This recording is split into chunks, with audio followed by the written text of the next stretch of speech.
avec nous pour le grand débat dont va plus loin. Pierre Aski, bonsoir. Bonsoir. Président de Reporters sans frontières, chroniqueur à France Inter et auteur de Géopolitique de la Chine, ainsi que de L'homme qui a défié Pékin, qui sort en mai prochain. Christian Macarian, bonsoir. Directeur délégué de la rédaction de l'Express, spécialiste des questions internationales. Merci à vous aussi d'être ici. Elvire Fabry, bonsoir. Chercheuse à l'Institut Jacques Delors. Alain Frachon, bonsoir et bienvenue. Bonsoir. Éditorialiste au Monde et auteur de La Chine contre l'Amérique. Merci à tous les quatre d'être ici. D'abord, cette nouvelle route de la soie voulue par le président chinois, Pierre Aski. Il faut le voir comme une bonne ou comme une mauvaise nouvelle pour la France, l'occasion de faire du business. Comment percevoir cette démarche énorme, monstrueuse du président chinois? Alors, la France a refusé jusqu'à présent de cautionner les nouvelles routes de la soie, tout comme l'Allemagne ou le Royaume-Uni. En fait, il y avait les grands pays européens s'étaient entendus l'année dernière lors du premier grand forum des routes de la soie à Pékin pour ne pas signer un texte qui abaissait en gros les standards internationaux en termes d'endettement, de gouvernance, etc. Et là, il vient d'avoir un coin dans cette unité avec la décision de l'Italie de signer un protocole d'accord avec la Chine sur ces routes de la soie. Je ne suis pas sûr qu'il faille dramatiser la décision italienne, elle est une vraie rupture de cette unité européenne.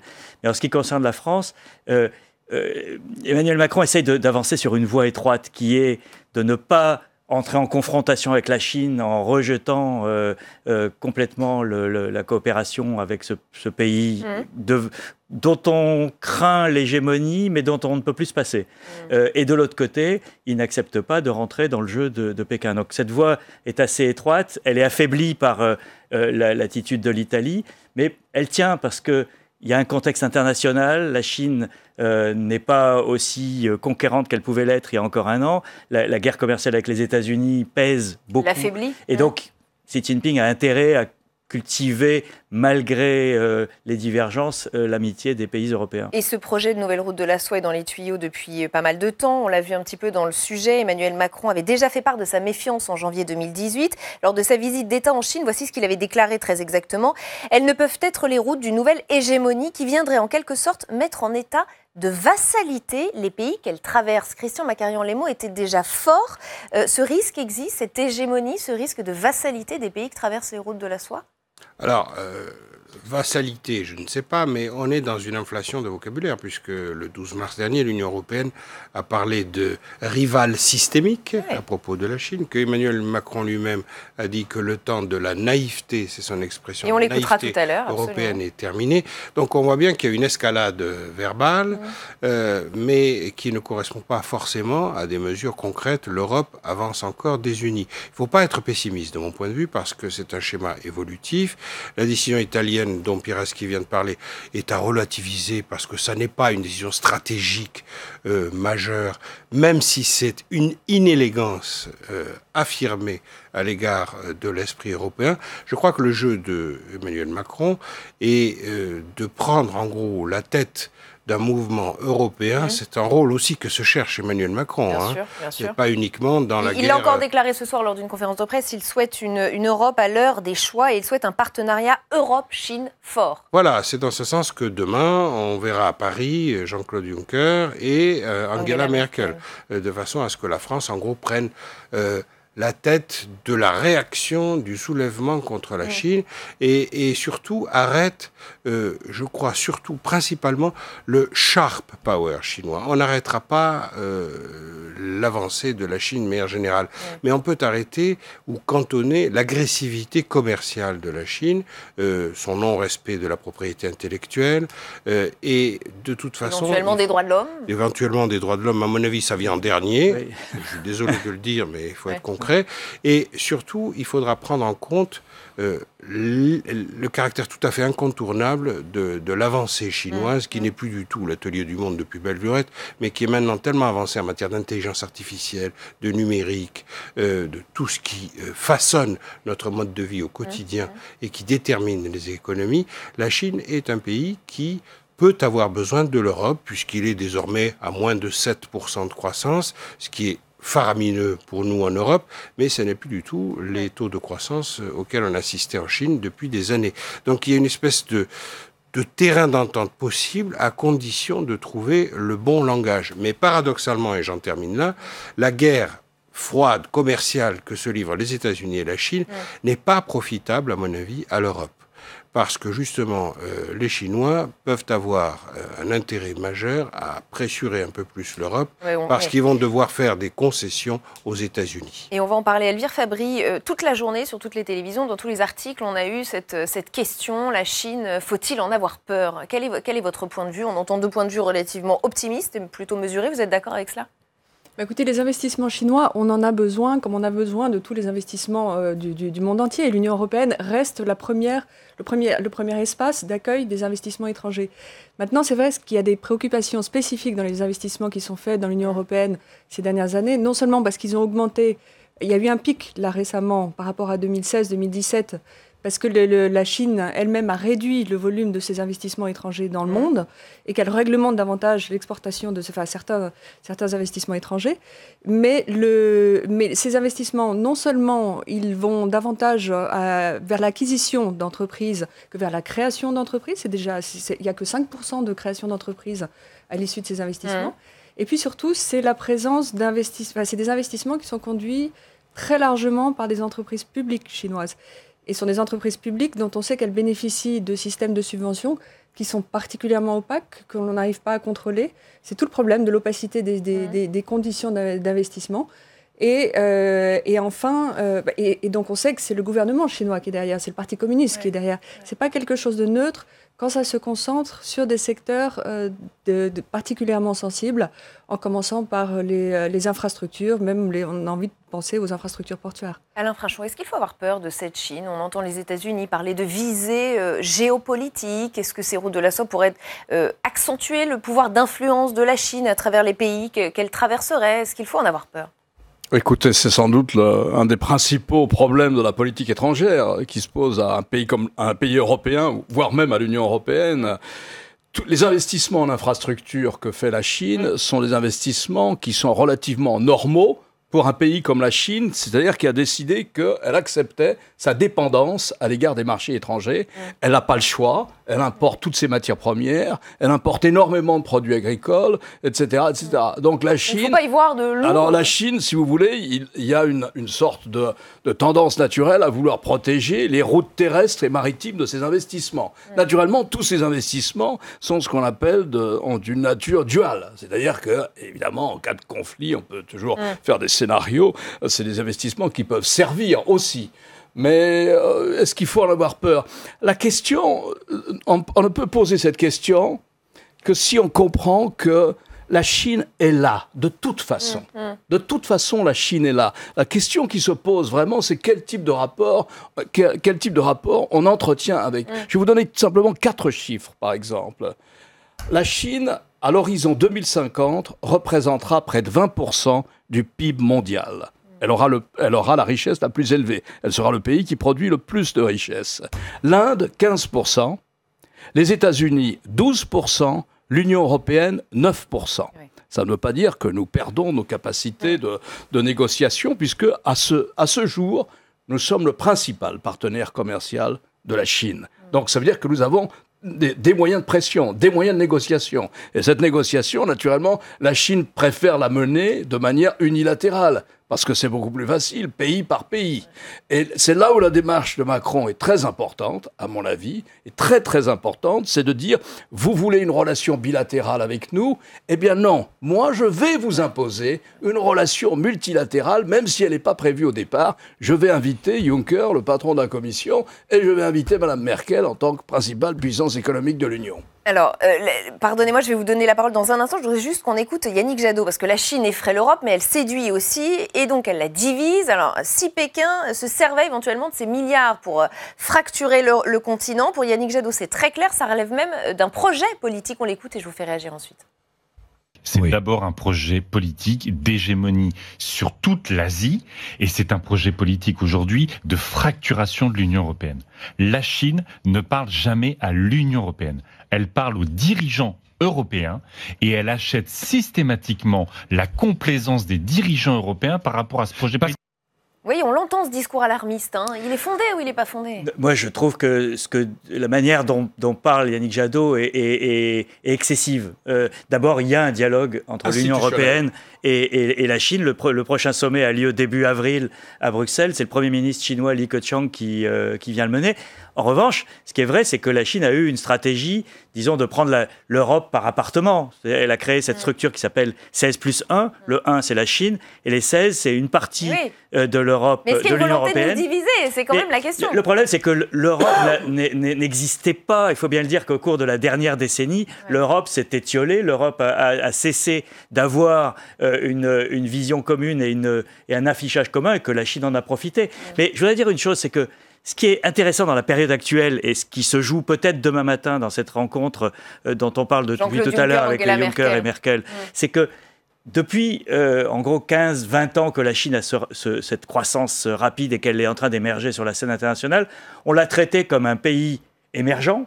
C'était le mot consacré, un pays en développement qui était en rattrapage, et on l'a regardé avec un peu de condescendance en disant « Ok, il nous rattrape, c'est très bien, mais nous, on est les maîtres du monde ». Aujourd'hui, on a bien pris conscience et on sait que ce n'est pas comme ça que ça se joue, que la Chine est la puissance, Alain a donné des chiffres éloquents, est la puissance dominante de demain. Est-ce qu'elle sera pour autant hégémonique? Il y a une règle du jeu à trouver dans un nouvel équilibre du monde qui n'est pas celui de la période dont on sort, qui est la période de l'après-guerre froide, où les États-Unis étaient la puissance dominante et quasiment hégémonique. Aujourd'hui, il y a un équilibre à trouver entre ces différents pôles. Ce qui est important, c'est que l'Europe était absente de cette réorganisation du monde et que tout d'un coup, elle essaye, en tout cas, il y a un pôle à l'intérieur de l'Europe qui essaye d'émerger comme un des piliers de ce nouveau monde. Elvire Fabry. Sur la question de la division, c'est vrai que ce qui a particulièrement préoccupé là, à l'occasion de cette visite d'État de Xi Jinping en Italie, c'est qu'on se souvient qu'il y a quelques semaines, l'Italie s'était abstenue sur le vote qui devait mettre en place le mécanisme de contrôle des investissements étrangers. C'est le seul pays, avec le Royaume-Uni qui est en train de sortir, qui s'est abstenu, avec par ailleurs un Salvini qui fait des déclarations depuis longtemps, dont on sait quelle est sa position vis-à-vis du budget européen, et qui a déjà hautement, à haute voix, fait savoir qu'il accueillerait largement les investissements chinois. Maintenant, ça vient à un moment où il y a une initiative européenne qui est en train de se mettre en place. C'est-à-dire que c'est vrai qu'elle a mis beaucoup de temps à venir.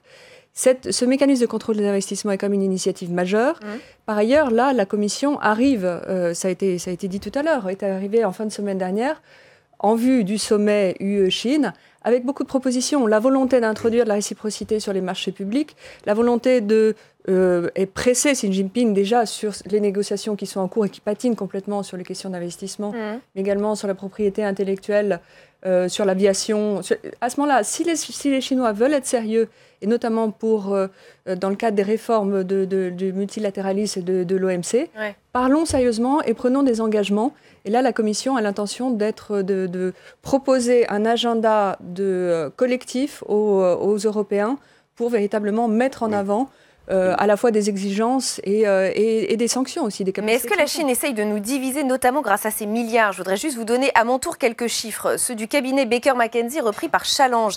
Les investissements chinois se sont effondrés en 2018 en Europe et en Amérique du Nord, moins 73%, mais ils ont explosé en France, plus 86%. En 2018, Paris s'est hissé à la 7e place des 10 cibles préférées de Pékin, avec un total d'1,83 milliard de dollars d'investissement entrants. Et on apprend ce soir qu'un méga contrat Airbus vient d'être signé, en tout cas annoncé, 290 avions. Christian Macarian, est-ce que finalement, la Chine ne nous divise pas en nous proposant ces milliards? Oui, mais... Tout le monde veut une part du gâteau, et donc ça divise l'Europe, oui ou non? Oui, mais comme ça a été dit, l'Europe est en grande partie responsable de cette mollesse et de la vulnérabilité qu'elle a offert à l'agressivité commerciale chinoise, qui n'est pas en elle-même surprenante. Moi, je m'inquiéterais davantage des menées chinoises en matière militaire, par exemple. Au niveau mondial, les États-Unis sont au-dessus de 660 milliards de dollars de budget militaire, la Russie un peu moins en dessous de 70 milliards, la Chine au-dessus de 110 milliards. C'est la deuxième puissance en termes de dépenses militaires mondiales. Ça, c'est un autre sujet, c'est pas le sujet de la question que vous m'avez posée, mais à mon avis, c'est de nature inquiétante, notamment sur le plan régional, asiatique et particulièrement sud-est asiatique. Mais pour ce qui est du commercial, l'Europe a encore des moyens de répliquer. Un catalogue de 10 mesures a été énoncé par l'Union européenne le 12 mars dernier.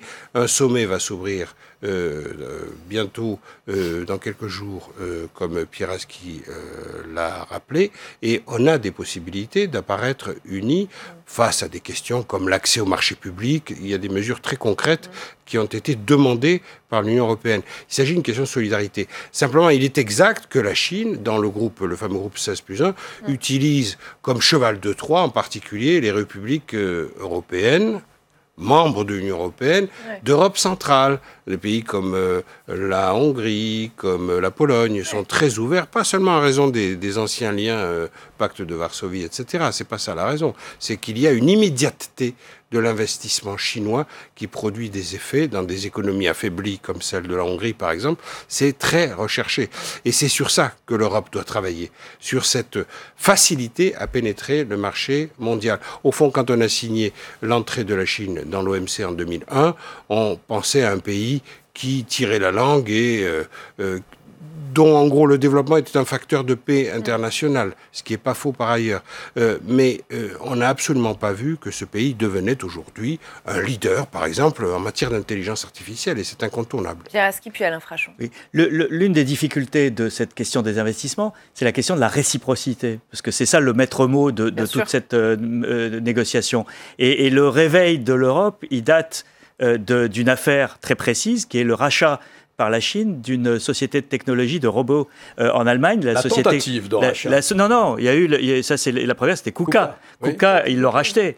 Et ça a été le signal d'alarme. Ils l'ont racheté, KUKA. Que je sache, et puisque l'état-major a même été décapité par la suite, et ça a été le réveil en Allemagne, le signal d'alarme que voilà. Or, il n'y a pas une entreprise européenne qui serait en mesure d'acheter en Chine l'équivalent de KUKA, c'est-à-dire une boîte de haute technologie, de pointe, etc. Et tant que pareil pour les appels d'offres publics, d'infrastructures et autres entre la Chine et l'Europe. Donc, tant qu'il y a ce déséquilibre. Je pense que c'est un petit peu de ça qu'il s'agit aujourd'hui, c'est-à-dire de mettre un coup d'arrêt à une relation déséquilibrée. C'est pas de mettre un coup d'arrêt à la relation. Et les chiffres que vous donnez, vous voyez, 1,5 milliard d'investissement, c'est peanuts. C'est très léger, c'est-à-dire que non, mais ça augmente en France. C'était ça qui était intéressant, c'est que ça baisse sur toute l'Europe, mais que ça augmente à Paris. Par rapport à la masse des investissements étrangers qui sont déversés en Europe, c'est pas grand-chose. Mais Airbus, ça met Paris dans une position compliquée. Airbus, c'est pareil. Airbus, d'abord, c'est une entreprise européenne. Et puis, ça n'est pas, on ne crée pas une dépendance. Il y a en plus une ligne de production d'Airbus en Chine. Alors, c'est des A320, c'est l'entrée de gamme d'Airbus. Mais on n'est pas là dans des choses inhabituelles ou qui peuvent provoquer le même type de réaction que KUKA. KUKA, c'était quelque chose, et je pense que la France et l'Allemagne sont en phase sur ce point, c'est-à-dire non à des rachats d'entreprises de pointe, tant que dans l'autre sens, ça n'est pas possible. Et ils sont au moins d'accord sur une chose. Il y a eu un effet KUKA en Allemagne, un contre-effet, c'est incontestable. Les Allemands étaient beaucoup plus modérés et ils sont devenus très, très irrités contre...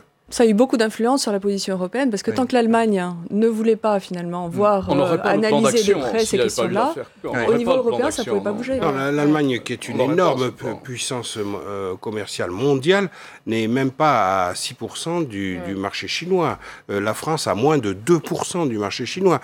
Donc, il faut bien voir que même une puissance industrielle comme l'Allemagne reste à moins de 6% du marché intérieur chinois. Alors, vous avez déjà un peu évoqué cette question. L'Europe a-t-elle été trop naïve face aux géants chinois? C'est l'une des questions majeures posées dans ce débat. La semaine dernière, à l'issue du Conseil européen, Emmanuel Macron a été assez critique à l'égard de la stratégie de l'Union. On l'écoute et je vous fais réagir ensuite.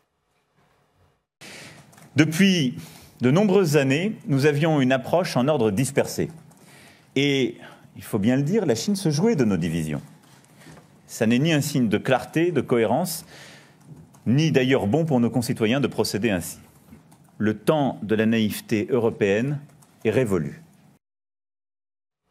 Alain Frachon, le temps de la naïveté européenne est révolu. Il est vraiment révolu ?